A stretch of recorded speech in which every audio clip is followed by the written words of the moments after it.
Why don't Christian men pursue women anymore? And exactly what can you do about it if you are a lady who is looking and wanting someone to see your worth, your value, your beauty, your charm, and pursue you. In this video, we will be looking at what you can do to attract men into your life and get them to pursue you rather than twiddling your fingers and just sitting on the the pews of the church and having no one showing interest in you, or be chasing after them. Both of these options are not very appealing. So in this video, we're going to look at some pragmatic, practical, and easy to implement steps that you can take to allow men to see you, allow men to pursue you, and allow them to try and charm your lovely heart. First of all, I want to start off by saying that you should pray. Yes, I know that you have been praying, and I know that it has been a long time since you have been praying, but I want you to do something for me. I want you to pray that the Holy Spirit will reveal to you what you need to do and why you are single. In John 16:13, Jesus said, I will send you the Comforter and he will guide you into all truth. So for the next 7 days, I want you every morning to get up very early, and I want you to pray. I want you to ask the Spirit to show you, to reveal to you, to teach you, to guide you into the truth of why you're single and what you should do about it. And then listen to what the Spirit says. And the Spirit may reveal some interesting things that you may not have thought about, and the Spirit may confirm some things that you have already thought about. But having listened, I want you to act. Sometimes the Spirit would ask us to do some rather strange things and send us to rather strange places, but by faith, respond to the Spirit. For the next 7 days, every morning, get up a little bit earlier than you usually do and pray. Pray that the Spirit will teach you, will guide you, will lead you into the truth of getting a romantic relationship. So that's the first exercise that I have for you. Secondly, while you're praying, I want you to pray for the person that the Spirit that God knows is best for you. Because that person exists. That person is out there someplace. That person is probably looking for you and wondering why you're not showing up and where you are.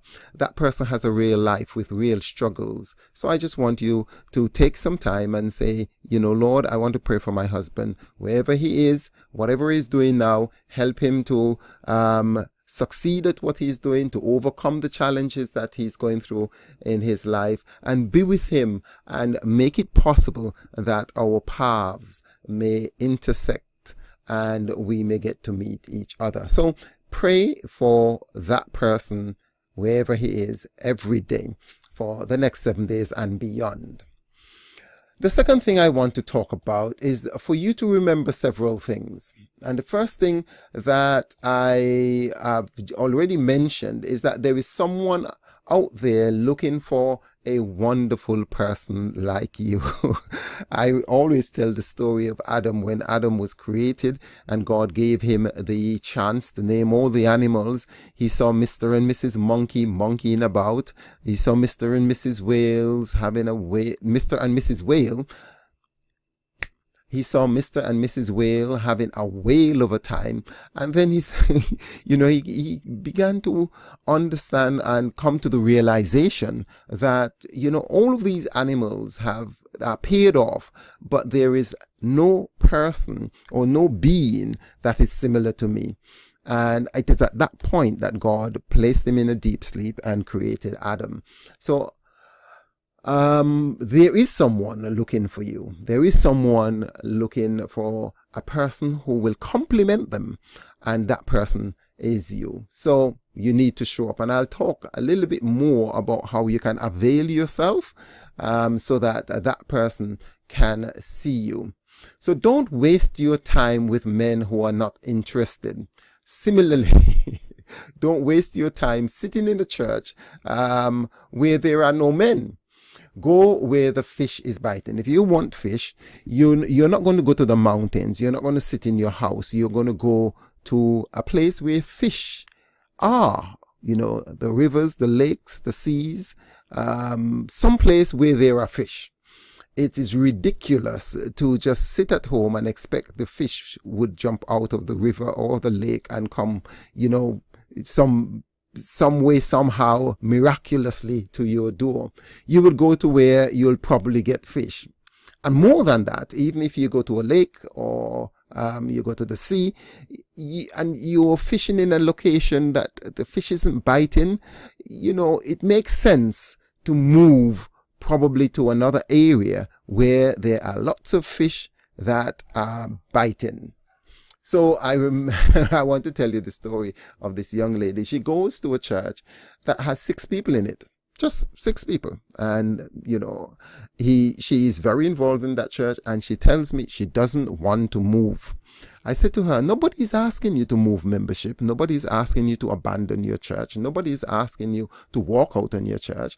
However, if you're looking to attract or looking to avail yourself to single men, it stands to reason that, you know, you've been going to this church for a couple of years. There are no men there. It stands to reason that you should go to a place or a church or some event or avail yourself in an area, a location, a place, a church that have men. Duh. So you need to accept that if you're in a particular place and you've been going to that church or that area, you've been locked into home church work, you might have to come to the realization you need to change the routine. You need to go someplace else, do something else. And that's what we're going to be talking about. You need to associate yourself with people who will be interested. If the current crop of men in your church are not showing you any interest, and they haven't been showing you any interest for the last year or so, it's unlikely that they will start showing interest. It can happen, but it's unlikely. So you need to do something different. And that's what we are going to be speaking about.